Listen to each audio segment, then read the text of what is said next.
good evening to everybody who's not watching us. I'll tell you what, that intro sounds really good in these headphones. I don't know, I didn't hear it. Does. Didn't hear it?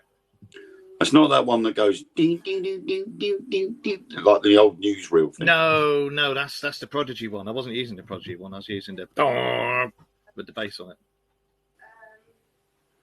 And hello, everybody out there watching. Welcome back to the Dark Mirror Show. We are not on top of Oliver's Mount. That just sounds so wrong. We're not on top of Oliver's Mount tonight doing the UFO watch. We're home.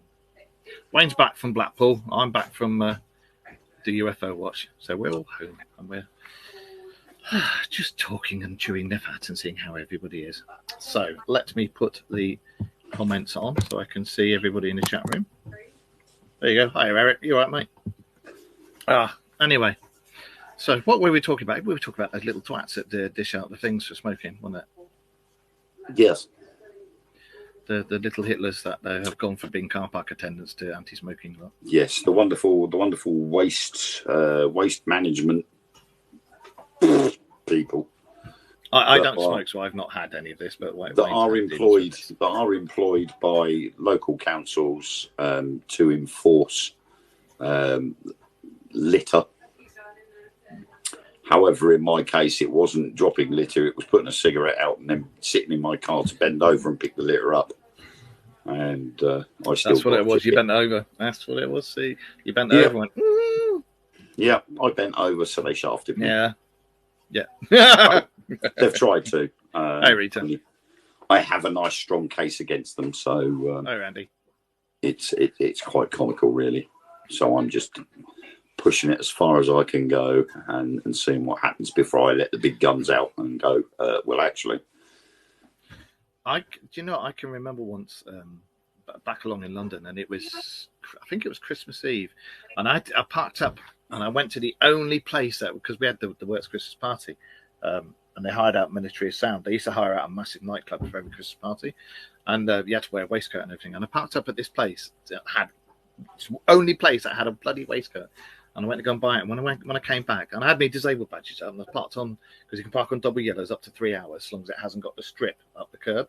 And I'm parked on this double yellow, and I came back as this fucking car park attendant, and he's like trying to put a badge on me, and he's filming my car and everything. So I got my phone out, started filming him, and he's going mental because I'm filming him. And I'm like, well, you're breaking the law.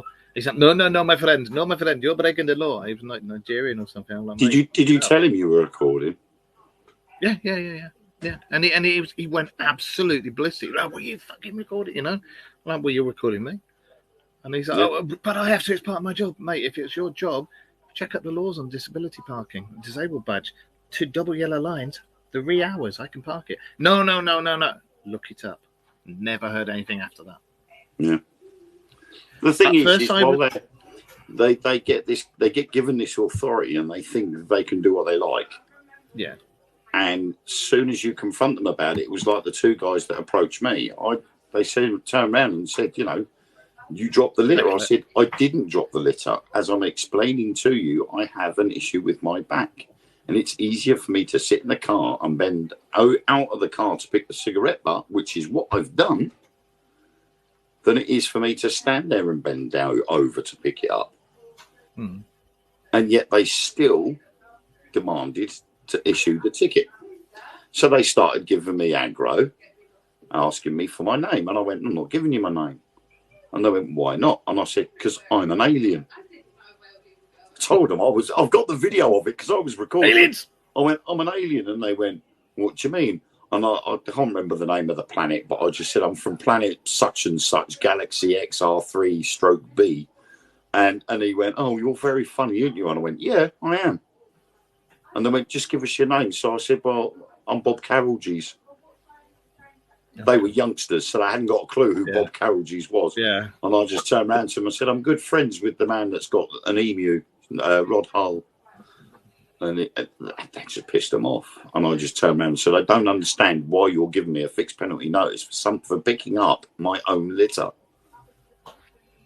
And, of course, bit of research, it later found out that you can't actually commit an offence if you're still on the scene. Yeah. And I was still sitting in my car right next to the cigarette butt, so I haven't left the scene. So how can they give me a fixed penalty notice for dropping litter and leaving the scene when I haven't left the scene? And that's my biggest argument with them. So it will be interesting, but it was quite funny. So every now and then I'll watch the video back just for a giggle. So you're completely changing the subject now. What's your take on dogmen? Woof. No, seriously, what's your take on dogmen? Because there's supposed to be some down in Cannock Chase over here, and there's supposed to be some up near around Ben Nevis as well, isn't there? Now, when you say dogmen, do you mean as in dogmen or werewolves? No. Because I get a bit confused when people say about dogmen. I think dogmen are day-walking versions of werewolves. Thing? Well, apparently not. Because dogmen can change. Dogmen are skinwalkers. Skinwalkers. They can change whenever. But werewolves can only change full moon. Full moon. So they must be like their posh cousins. Hybrid werewolves.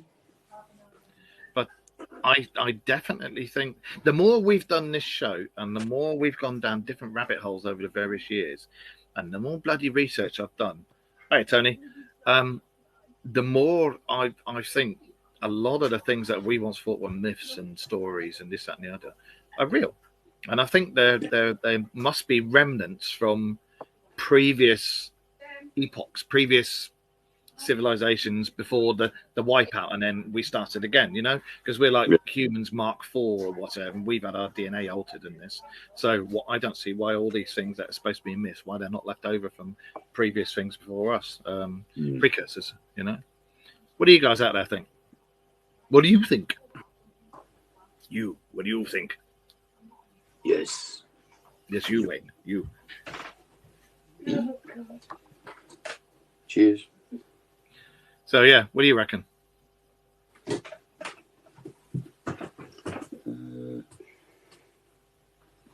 Hi. Hello. Okay. All right, that's the one. Rough weekend. Yeah, you've not had it good. But Wayne will have a shave and it'll be all right later. Not what I was expecting, and yeah.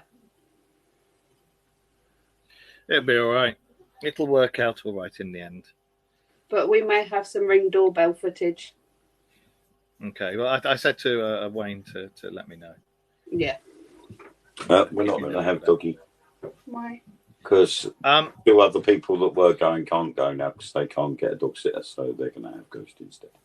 And they're here. No, they're here. And they're there where Mark is, and Doggy may have squitty poos.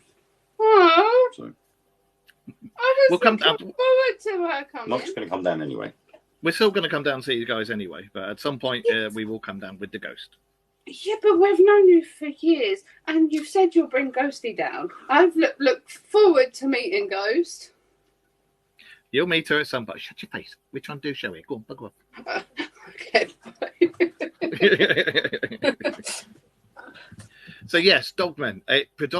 Originally the sightings were predominantly North America, and the same with the Bigfoot and stuff. But although over the last 2.5 centuries, there have been reports of what's called the hairy men up in the Hebrides and the islands, the real hairy islands off of Scotland and Ben Nevis. Yeah. But now all the dogmen sightings are starting to come. I've noticed, I don't know if you look on a map, but they've seemed to have come from North America and they've come into the Far East and they've spread across and then started going through Eastern Europe and then come all the way across. And now we're supposed to have some sightings in Cannock Chase and Scotland and God knows what else. And Hatfield Park, wherever that is. Hatfield Park. Yeah, apparently in 2021, terrifying dogman spotted in Hatfield Park that left a man with nightmares for years. Why does Hatfield Park ring a bell? There's Hatfield Peveril. No, Hatfield Park rings a bell. It's Hertfordshire. Well, Terry knows where it is. Apparently it's near her. It was speaking on a new podcast when Cryptids Call, hosted by cryptozoology expert Lee Solway, when he revealed he had nightmares about the creatures for years after the sightings. I don't know. It's near Terry anyway. Where do you live, Terry? He had multiple run-ins with a dog man, including in October 1990 when he was walking through a park in Hatfield, Hertfordshire. Supernatural explanation. East Hull and Hornsey.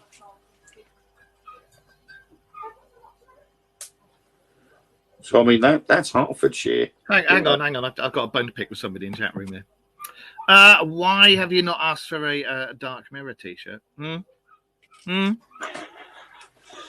might have something to do with the fact that they're not ready yet. Yeah, if anybody wants one, let us know and we'll get some ready. Anyway. Thank you, Colette.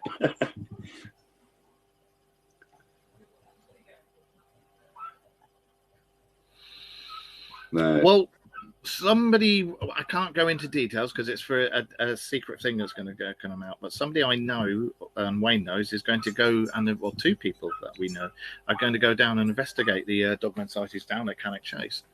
And also, if you remember, Cannock Chase is supposed to be where the black-eyed children are seen as well. Yeah. So, and again, all sorts of weird and wonderful things down there, aren't they? Well, there's always weird stuff going down there. There was an article on the 5th of June last year. Dozens of people have said they're terrifying encounters with creatures lurking in the woods and prairie lands known as dogmen. Reports of bizarre creature described by different witnesses as having a head resembling a German shepherd and glistening strong muscles have circulated. That's been in a lot of them, the German shepherd. The 1880s. Yeah. Several people have shared their stories of encountering the creatures armed with razor-sharp claws and teeth, including park rangers, high court judges in the US and Canada. Yeah. But a lot of the sightings I've read, that there has been that report of them having like a massive German shepherd head. And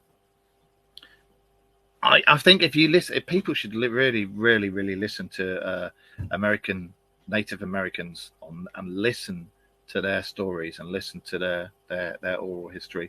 And definitely. That explains so much. Definitely, because a lot, obviously, with Native. Oh, sorry, if you hear a funny buzzing noise, that's my heart pressure monitor thing going off. He's actually been to ansummers.com and bought himself a little Sounds tickler. like someone started up a moped. He's got a tickler. He's trying to cut circulation off to my arm.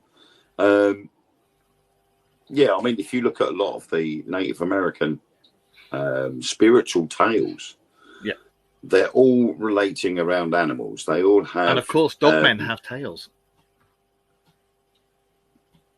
You see what I did there? They all have... All their stories all revolve around spirit animals, and their spirit guides are all animals. That's right. So it's no surprise that if you actually look at the Native American spiritual tales, that there is a lot of connection between some of these weird creatures that are being seen and heard of today. It's not surprising. And and as well, at the same time, why couldn't they migrate? You know, it's like we've said about when the world was all one continent, Pangea, and they all started separating and moving apart from each other. That's what we said about and the land bridges and people going from sort of like the Asian continent and going around the top of Russia and down into the Americas. You know, it's possible because at one point of the year, Russia and Alaska are joined together by ice, which means they can be crossed. What would an Asian dogman look like? Chihuahua. No. It'd be either a chow, or it'd be a pug, or it'd be one of those Chinese crested things. Can you imagine? I'll be like that Japanese one. What was it? Akita? Yeah. Or a big Shih thing Tzu. that brings down balls. Yeah. See, and Andy said, sounds like Anubis. Somebody told me about how to summon Anubis, and I turned around and said, I need Anubis. And literally a big school bus turned up outside my house and I had to go to work. So it's like, that didn't work, did it? So, can you see those lists I sent you? Yeah. Well, I'd quite like to, because we have a lot of people in America who watch this over the week. So let's talk about Appalachian creatures that will make you disappear. What do you guys think about that? Oh, God, that looks horrible. What the fuck? Oh, that's a real picture and all. Oh, that's... I'm not going to put that up in the... I'm not going to put that up in here, but can you see that picture? The top picture. Hang on, I've got to go back into it. Which one was it? The first one you sent or the second one? Second. 10 creepy Appalachian creatures that will make you disappear. Yeah. That top picture. Well, the top picture I've got Smoke wolf. The smoke wolf. What in the hell mutilated all of them coyotes? That's It looks like coyote there. It's a clip from Discovery, isn't it? Yeah.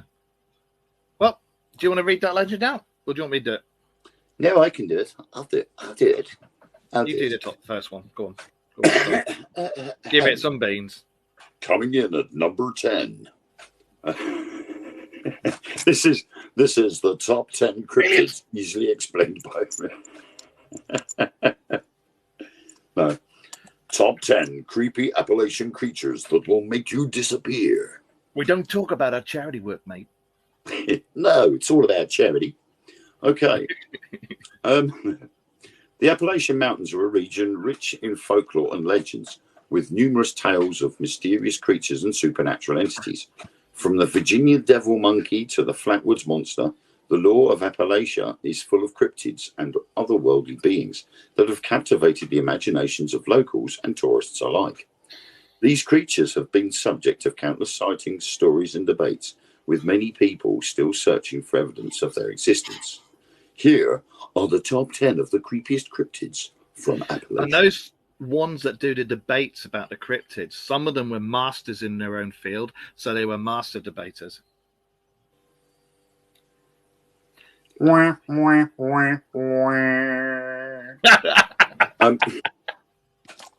Okay, coming in at number 10.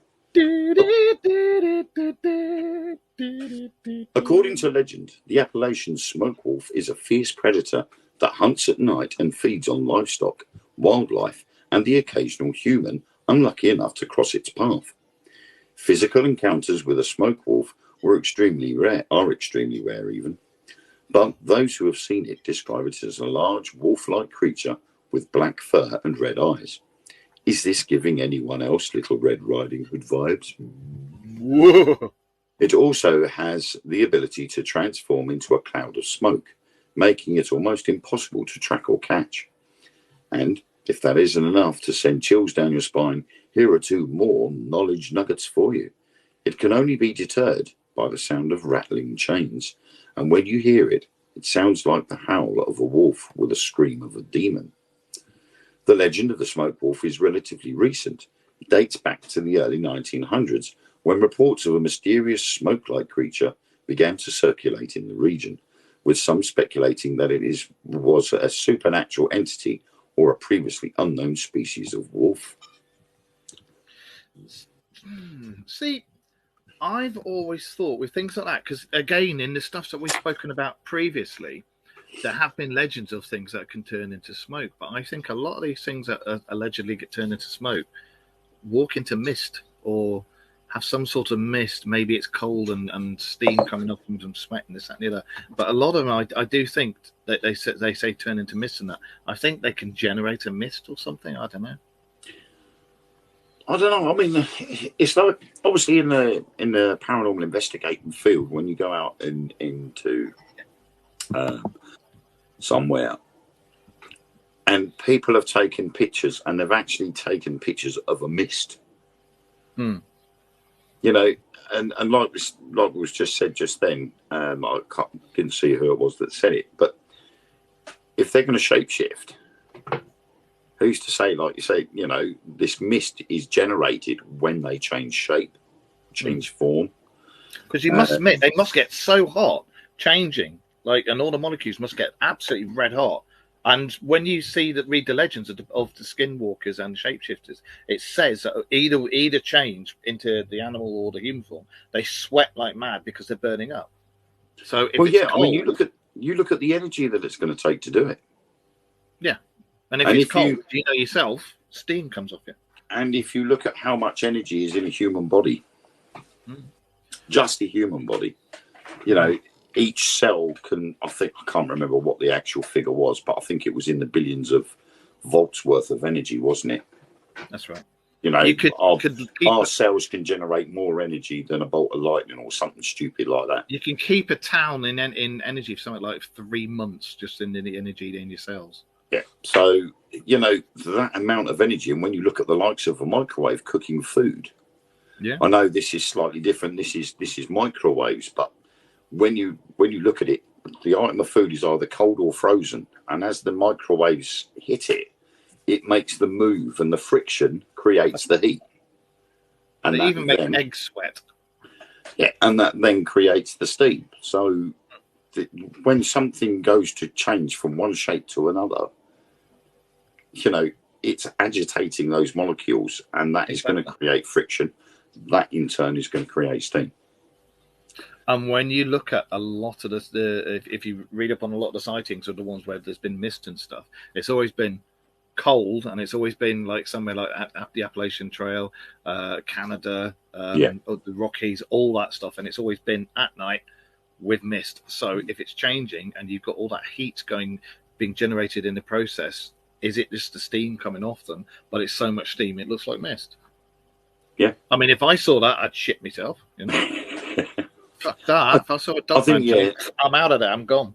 I think pretty much most people would have done if they'd have seen sort of this German Shepherd-shaped head on this human body, and all of a sudden it all started steaming up and then just disappeared in all this mist. You'd be like, "Yeah, see ya." I'd be like, "Ladies and gentlemen, Jesse Owens." And for my next trick, you'd see me disappear in a cloud of mist as well, but it'd be brown mist. Yeah. So yeah, I again, it's all of these cryptids. They're all falling under the same banner, and it's the fact that they haven't really been seen that much. Yeah, but I don't think they'd want to be, because it's like we say about aliens. If aliens were come down to Earth, you can guarantee there's going to be a group or some groups of people. The first thing they'd want to do is attack it with a scalpel, see how it works. Take it apart, yeah. And this would be the same with these creatures. They would be fearful of us because they'd know exactly the first thing we'd do is want to pull it apart, see how it works. Exactly. Especially with something that can shapeshift. Because you look at it where medical science has been looking at how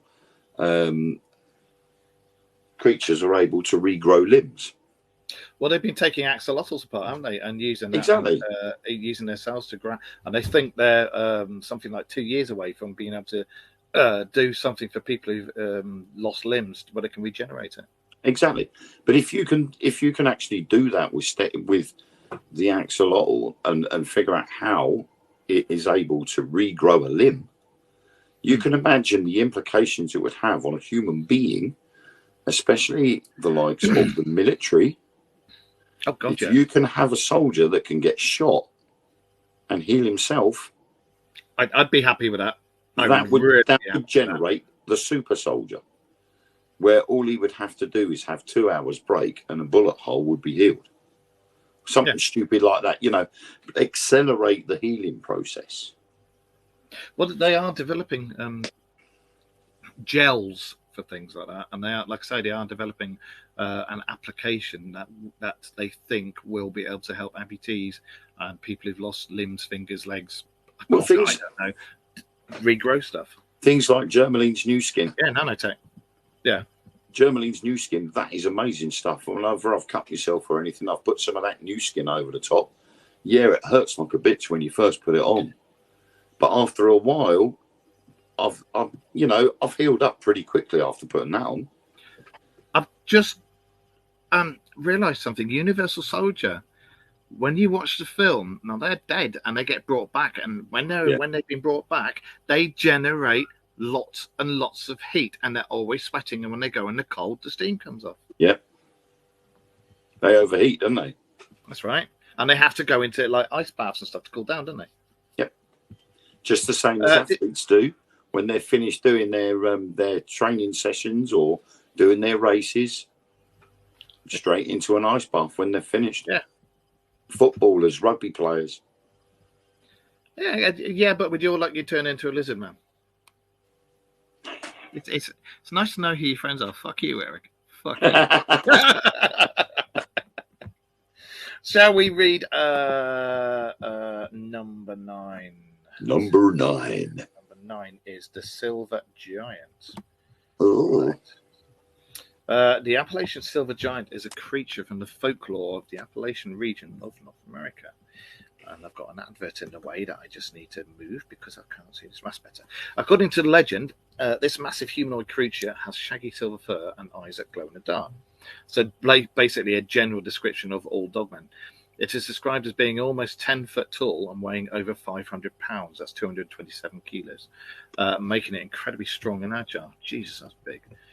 Silver giant is, and the silver giant is, can you imagine the size of the turds those things must drop? Jesus. Anyway, I've got a white German Shepherd, as you know, Ghost, because she's famous on here. She does them like that. Can you imagine a 10 foot tall German Shepherd? It'd be dropping a mini. The silver giant is said to be a solitary predator that hunts in the mountains and forests of the Appalachian region. It feeds on livestock, wildlife, and sometimes humans. Its strength and speed make it a formidable opponent, and those who have encountered it describe it as a terrifying and awe-inspiring sight. Due to its fearsome reputation, the Appalachian silver giant is often portrayed as a creature to be avoided at all costs. You're fucking damn right. Many believe that encountering the silver giant is a sign of impending doom or tragedy. Yeah, you think as soon as you see it, you're dead. And some legends suggest that it can only be defeated by powerful magic or divine intervention. The legend of the silver giant is relatively recent, dating back to the mid-20th century. And some speculate that there was previously unknown species of primate, I was thinking now, or mutated bear. Many people in the region still believe that the creature's lurking in the forests and hills around them. Now, that one's interesting because I've heard that before. And it's the same height as all the Bigfoot, skunk ape, Yeti, Yowie, all those sightings. It's around about the same height, and it's around about the same height of the Gigantopithecus. What do you think? Gigantopithecus, the last great ape. Yeah. Because my theory about all the Yetis is they are related to Gigantopithecus. The problem is now we've started reading all of these things. I'm starting to. There's a thought evolving in my head, and it's taking over, and it's blocking out everything I'm hearing, and my imagination is going absolutely apeshit. Simply because we're reading a top 10 of weird creature sightings, but from one location. Yeah. So it's 10 from just one part. Different creatures from just one area. Well, the Appalachian Trail and the Appalachian Mountains is a massive, massive place. It goes on for hundreds and hundreds of miles. Yeah, it's a big place, but 10 creatures. You know, I don't think in the UK anybody has actually said that there is 10 odd creatures in the UK that have been seen. But are some of these the same thing? Exactly, and this is where we're getting the shapeshifters coming in. And yeah, exactly. I've just noticed the next one. A lot of these things and these animals that people have been seeing are all going back to Native American. Yes. Folklore.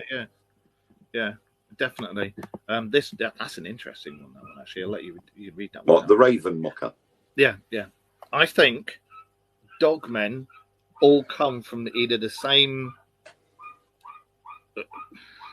evolutionary branch that we have not discovered yet or don't know about, or they come from the same spirit realm that the Native Americans know all about, or they come from elsewhere, but they're all the same branch of whatever the genus they come under. Do you know what I mean?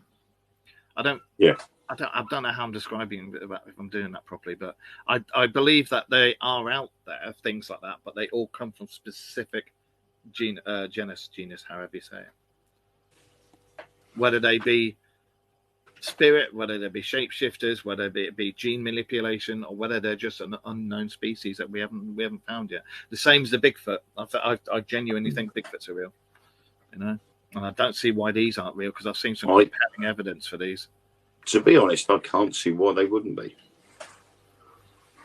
I think we're crazy to think that humans are the apex predator. No, because when you look at it. When you look at it, zoologists are finding new species of creatures every day. You know, they've been seeing them every day.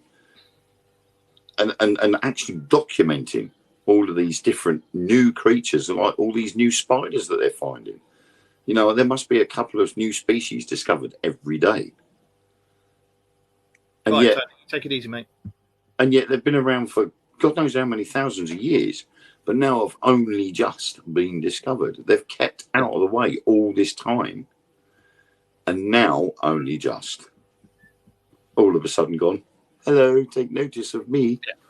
You haven't seen me ever before. And yet I've been around for hundreds of thousands of years. So why? You know, why can't Bigfoot be real and Sasquatch be real? It's just their solitude. You know, they like to live in solitude. They like to live out of the way. And if I was going to be like that, the last thing I'm going to do is go near any civilization that might mean me any harm. Yeah, exactly. So you would stay out of the way. For those of you who are new to the show, and for those of you who've followed it, since for the last 10 years or so, we've always said, and we said it at the beginning, for every single legend, every single myth, every single tale, every single oral tradition that's passed down, there had to have been that original spark right at the very beginning that started that story, that myth, that legend. And it's that spark that we're interested in. And Eric, I know what you mean by genome, but the genus is the family group. That's what I was trying to talk about. I'm sorry, what's going on here? Sorry, Ellen made herself a cup of coffee and didn't think of making me one. Oh, fuck you, Ellen. Fuck you. So as a result, I've got to take some more Coke. Freeway Coke. Fuck you, Ellen. Fuck you. Literally called Freeway Coke. Oh, easy. No, it is. It's Freeway Coke. Look. Yeah, I like you, mate. Let's have a freeway. Not three-way. Anyway. People. Sorry for the break-in subject there. People have reported orbs where Bigfoot appears and disappears. I've heard that, and they're supposed to be like masters of camouflage, aren't they? The reports of them, and I've seen some very interesting videos of when they just go back into the bushes and trees, and it's bizarre because it's almost like an adaptive camouflage system that they have. And some of them, there's supposed to be reports of lights and orbs that come off them. So do they have some shifting thing where they can shift to a different bit or a different realm? I don't know. Or are they portals? Yeah, that's what I mean by shifting to a different place. The mobile portals, the orbs that are seen with them could be some sort of device that's with them. And if they have to get out because they've detected that somebody's nearby, they activate the portal. And because a lot of the cases where they have been seen, sometimes these Bigfoots and Sasquatches, Yetis and whatever, they've been seen 1 minute and then they've just completely gone. Have you ever could they be using these portals to get from A to B without being seen? I was just about to say, have you ever heard of, and you guys out there watching, and you guys in the chat room, have you ever heard of Terry Pratchett's The Long Earth or The Long Mars? Now, well, if you ever read those books, they're really interesting, and it deals with the discovery of being able to slide into different dimensions, and it was a really simple thing that was invented. These people, when they use these boxes to go into a next dimension, and you can come back, and it's like an onion, it just keeps going and going and going. They keep seeing these creatures that look like Bigfoot, and these Bigfoot creatures in the books, the Long Earth, the Long Mars, etc. They have their own innate ability where they can just boom, and go into the next dimension, and then come back, phase in, phase out, just like the Yetis do, just like the Bigfoots do. Is that where he got it from? He studied that and went, you know what? Because Terry, I mean, I've been to one of Terry Pratchett's readings years and years and years ago. Such an interesting guy. The things that used to go that were in his head and that. And do you reckon that's where he got the things for his book from? Because if so, that's a hell of a concept to think of. It's possible. Obviously, when somebody writes a book of a fictional book, the ideas have got to come from somewhere. It's a brilliant book to read. The Long Earth. Read it. It's really good. I do it with mine. A lot of my ideas just pop up out of nowhere, and when people say to me, "Where'd you get your ideas from?" I'm like, I could just be driving down the road, and all of a sudden, bang, an idea comes into my head, and I could find an idea out of the simplest of things. Like a lump of chalk on the ground. Yeah. I could create a ghost story about this lump of chalk, and they'd be like, "Oh, right, okay, how strange," but that's pretty cool at the same time. There's also, when you think about it, we, as we've said loads of times, we as humans have had our DNA manipulated. Was it 10,000 years ago? And it took 3,000 years for this DNA change to take effect. Now, 3,000 years in evolutionary terms is that.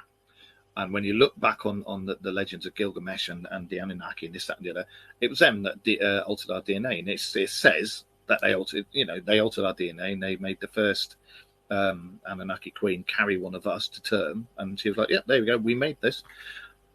Could it be that when they were experimenting, before they had us as a finished project, do you reckon that the Gigantopithecus was experimented on and was given gifts, and that's why you've got the Yeti now? If you go into the Egyptian Museum in Cairo and you look in the mummification section, you will see all of the attempts of mummification. So over the years, all the different methods that they used to mummify bodies, and they tested them on animals first to see how well preserved that form of mummification would take.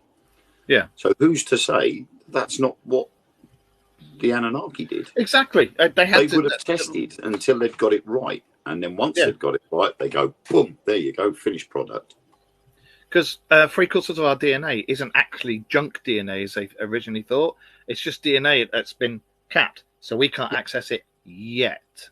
Same as our brain. We don't use 3/4 of it yet. We do it in everyday life. When we're baking a cake and we put it in the oven and it doesn't come out right, we have to look at why it didn't come out right. Was it too hot? Was the mixture too wet? Or was it too dry? And then the next time you make it, you do it slightly different. You either change the temperature, put less water in or more water, whatever way, until you've perfected that cake. And that was the same thing with mummification process. Until they'd actually got the quantities of the mixtures right and the process was done perfectly, it was all a case of testing it to see whether it would work. I reckon we're on to a winner tonight. We're cracking everything tonight in this show. It's weird, isn't it? But we've gone from the Appalachian Mountains to baking cakes. Yeah, well, it is the Dark Mirror Show.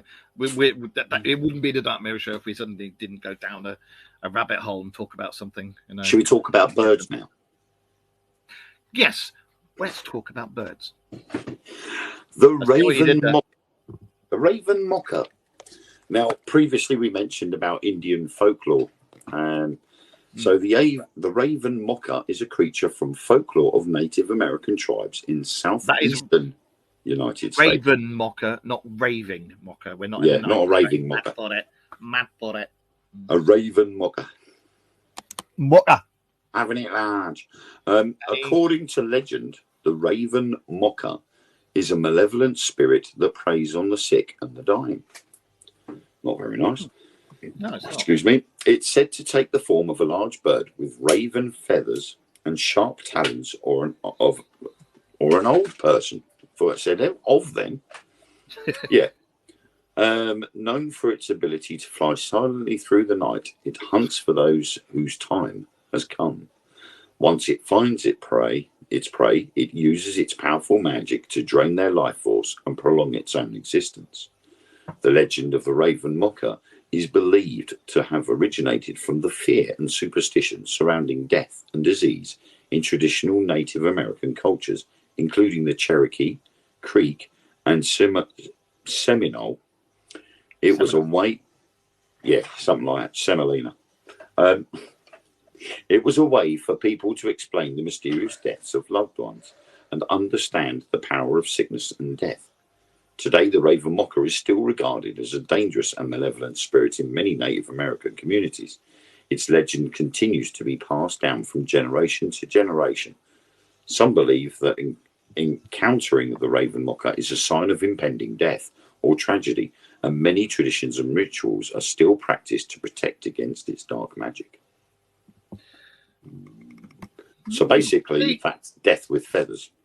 Yeah, and it's an energy vampire. Yeah. It's an energy vampire. It feeds on your life force. So it literally, it knows when somebody is injured or dying, and like death does, it comes calling and goes, it's time for you to go. I'll take what's left of your energy. Thank you very much. Off we go. So it's... What's the word? It's the carrion eater of the spirit world. Basically. Yeah. See, now, this is something we spoke about 3 years ago, I think. Energy vampires. We did a whole show about it. Yeah. And people are saying, oh, I don't think it's real, don't think it's real. Now, I had a compelling argument with somebody in the paranormal field a long time ago, and they were talking about energy vampires. And their argument was, have you ever seen anybody or walked near anybody or had anybody come up to you and they've bumped into you by accident and they've gone, oh, I'm really sorry, and walked off. And then all of a sudden you've gone, ooh, and you're shattered, or sometimes you've just had to lean against the wall and you're like, what the fuck? I'm absolutely knackered. Jesus. That is an energy vampire taking just enough. I've seen people that were, I've been out places and I've seen someone and they've looked really sort of energetic and raring to go. Saturday night, for instance, talking with people and they're raring to go, they're raring to get on the investigation. And then literally within an hour and a half, they've come back into the room for a cup of coffee and they're loading up their coffee cup with sugar. And they're like, I feel so drained. I'm absolutely shattered. And at one stage, even I was doing the same thing. We were on our third vigil. We were waiting for the end of the evening to go home. And I'm sitting there and we were doing, we had the Estes method running. And if anybody knows the Estes method or doesn't know the Estes method, it's basically like a sensory deprivation experiment where you have white noise or an SB7 rotating in your ears. Yes, and I've done that. Yeah, a blindfold or light goggles. And the group we were with had light goggles, and it was projecting an orange light on their face. And we were asking questions, and then the person would repeat words that it hears in the earphones. And when we started the experiment, I was full of beans. I was quite excited by it because I do like the Estes method. It's quite Hi, Bill. interesting. And then all of a sudden, I wanted to go to sleep. I felt absolutely shattered. Yeah. But then at the end of the night, when it was time to go, I left the premises. So I had literally come out of the area. Yeah. It was right as rain again. And I ended up finding myself at McDonald's buying a big tasty. Well, that's See, that's another evidence of some sort of energy vampire. Although there's spirits around, they use your energy, so they are a type of energy vampires if you want. Lynn, that about cats snuggling up to babies and sucking their breath out of them until they die. I've seen several experiments that have been done about that, and I've got 3 cats myself, and I've had cats over the years. And Bill's spot on with that. It's because of the milk on the breath; they smell the milk. And the other experiments I saw that they concluded, they smell the milk on the little one's breath. And no, I'm not seeing no comments. That's all. Oh, right. Hang on. You're not putting them on the screen, so I can't react. That's what Lynn said. I have heard of that, but not just not just babies. The experiments I've heard of cats standing on people's chests and breathing the life force out of their mouths. I've heard of that on the dying. Just being babies. Yeah, I've heard of that on the dying, but the experiments I've seen when they did that with cats, it was just because it was the warmest place, and that was why they thought they did it. But I have heard of cats doing that on the dying, and it's in, I think it was Egyptian legend. It's not an evil thing. It's cats are actually carrying you, helping you cross over, and they're actually good. Not well, that's why the Egyptians referred to cats so much, weren't they? They were like, worshipped a lot, weren't they? Yeah, they were revered. Yeah. So I think what we'll do, we shall do 2 more, because this is a really good one, and we could do the other 5 next week, because this is a really good one. Yeah. And then we've got some more ones. What we got here, the devil monkey. The devil monkey. I think I'm going out with the devil monkey. I'm sure the devil monkey's name is Rachel. Anyways. Oh, I hope Rachel's not watching. The Virginia devil monkey is another creature from the folklore of the Appalachian region. According to legend, the devil monkey is malevolent and dangerous and preys on humans. The devil monkey is said to be a medium-sized 3 to 5 foot or 1 to 1.5 meters tall, ape-like creature with powerful legs, 3-toed feet with sharp talons, and a thick tail. It's known for its incredible strength and agility and can move quickly through the trees and over rugged terrain. I've got something to say about this in there. The legend of the Virginia devil monkey supposedly originates from sightings of unknown primates in the Appalachian region. The creature's ferocity and viciousness quickly became the subject of local folklore, with many claiming to have seen the devil monkey attacking and killing livestock and humans. Have you heard of Orang Pendek? No, I've heard orangutan. I've heard of a poop deck. You got orangutan and you got Orang Pendek. Now, orangutan means old man in the forest, and Orang Pendek literally it translates as small old man or little old man. These Orang Pendeks that are supposed to be in Borneo, Vietnam, Cambodia, and those areas of Asia. They're supposed to be little, about the same height, tails, ferociously strong, and really, really territorial. If you come near and they go after humans and livestock. If you go near their territory, they'll rip you to bits. So, yeah, but it's like baboons, isn't it? You know, baboons you wouldn't have thought could be as strong and as violent as they are, and yet they can be nasty. Did you ever see the film Kilimanjaro? No. Look up the film Kilimanjaro. It's a real story. It's about a troop of baboons that attacked a bunch of hikers. Fucking horrible. Well, you see them on Gibraltar when they're nicking stuff off of people that are going up. Those Barbary apes, aren't they? Yeah. You know, and they're only small things, and they can be so nasty. Well, we went down to Flamingo Land here, and we were watching the troop of baboons there on their island. And some of the old men of the troop, they're fucking huge, and they don't take any nonsense from anybody. And their fangs are like that. But this monkey thing, I don't. You know what we were saying about why this can't be real? We don't see why that can't be real. We don't see why it couldn't be this, or it could be this, or it could be shapeshifters, or it could be this. I don't see why, if you've got Orang Pendek and all these other ones over in Asia, why can't you have something in somewhere as vast and as big as North America or Canada? There's regions over there that haven't been explored properly. There's regions up in Scotland, up in the Hebrides that haven't been explored properly. Yeah, but like we say, species of animal differ around the world. Depending on their habitat, they will look different.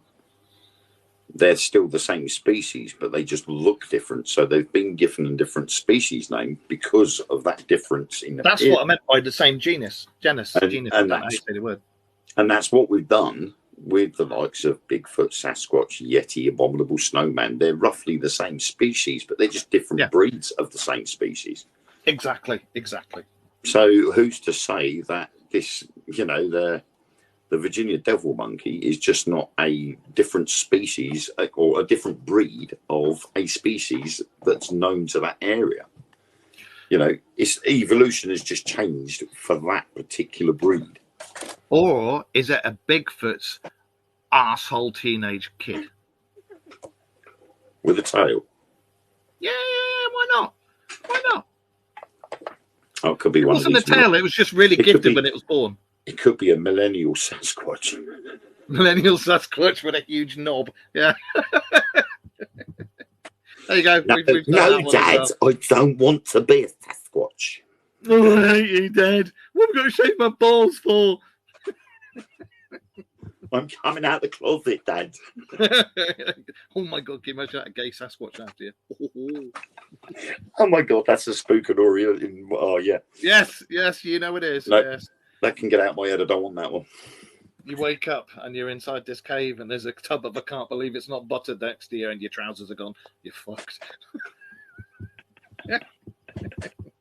Anyway. And the sweet smell of lavender wafting through the air.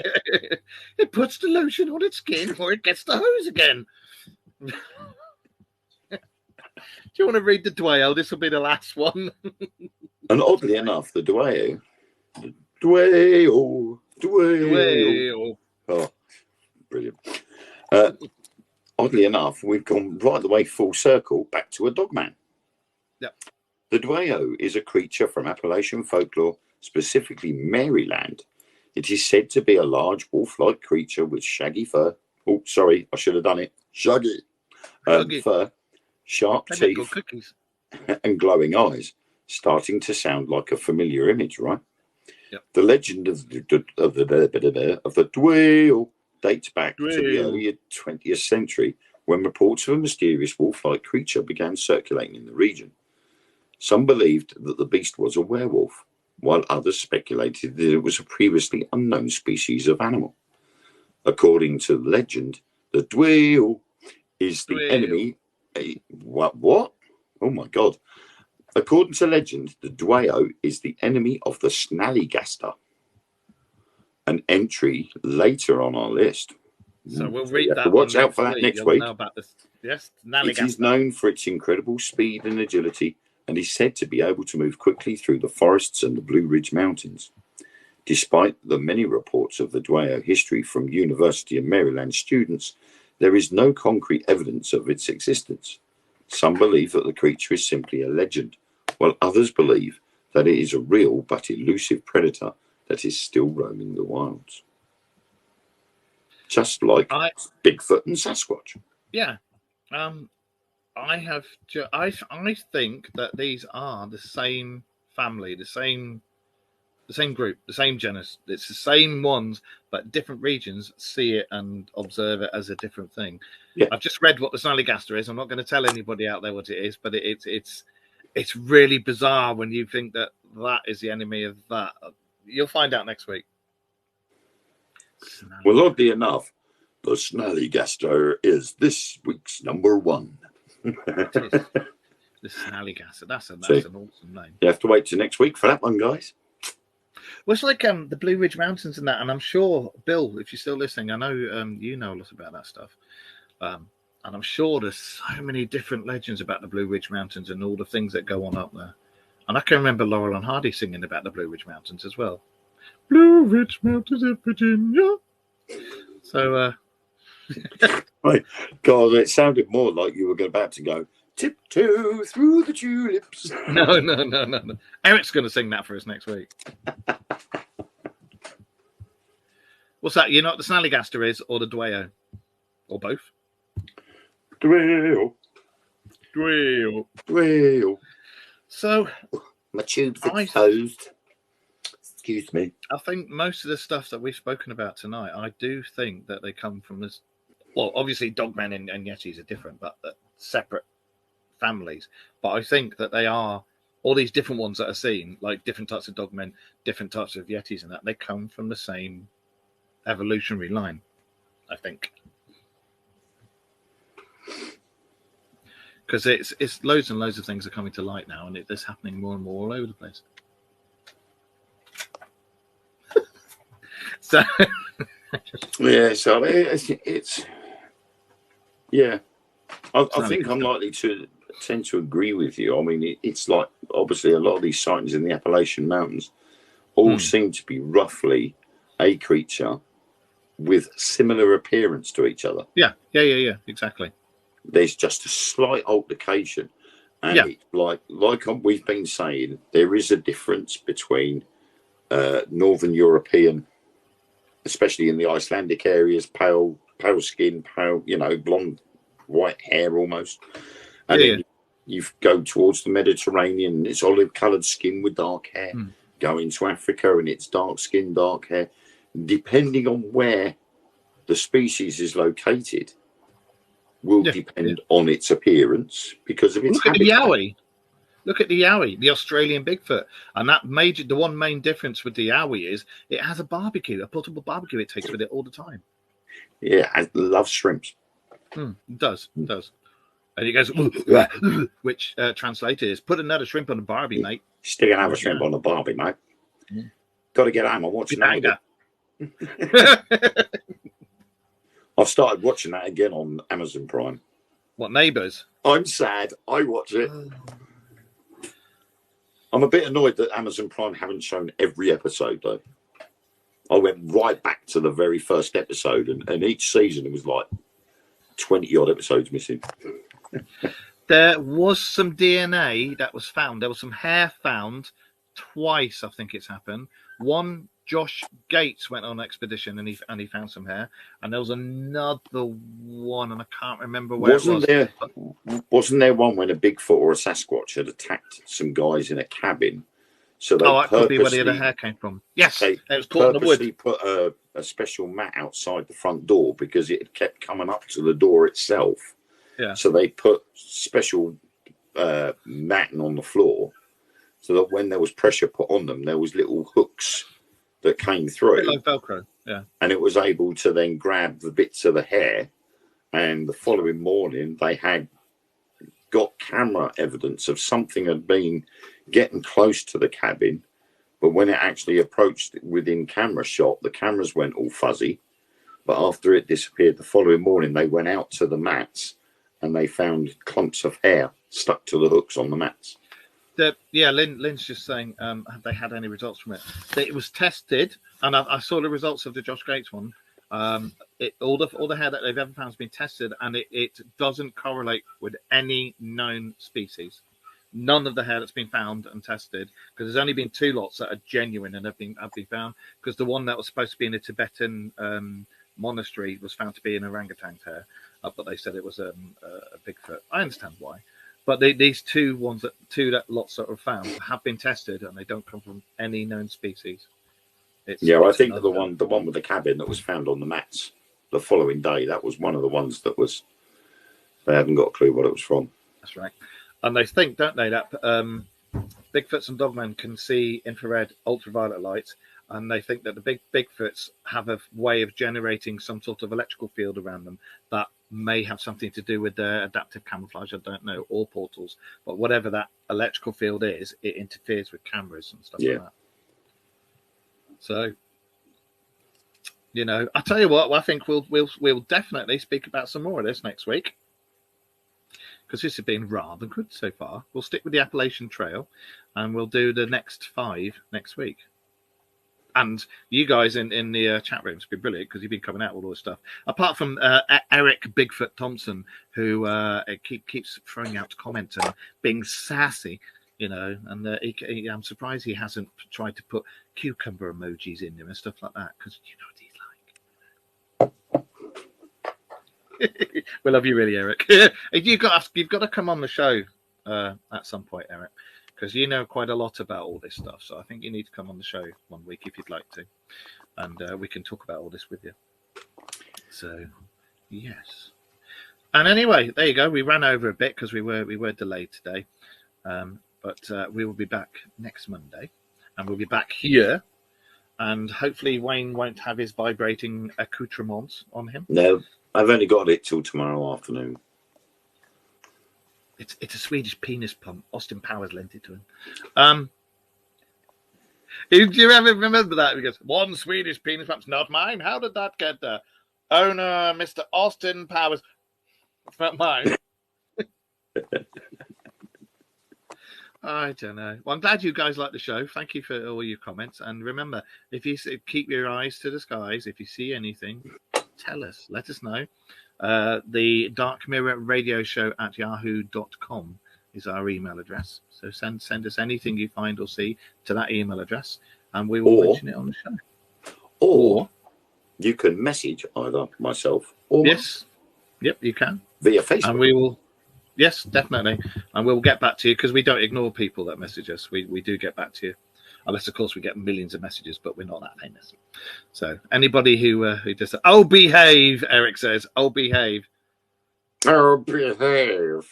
You do know that over here in the UK, Eric, everybody pretty much acts. It's like being in a real Benny Hill show. It really is. Yes. And on that note, we'll be back next Monday at the usual time, 9 o'clock, and we will carry on with these lists. These seem to be going down well. So, yeah. And thank you for joining us and being here tonight. And thank you, everybody in the chat room and everybody who's watching us and everybody who Thank you, everybody in the chat room. So, on that note, I will say it's goodbye from me and it's goodbye from him. Goodbye. Bye-bye.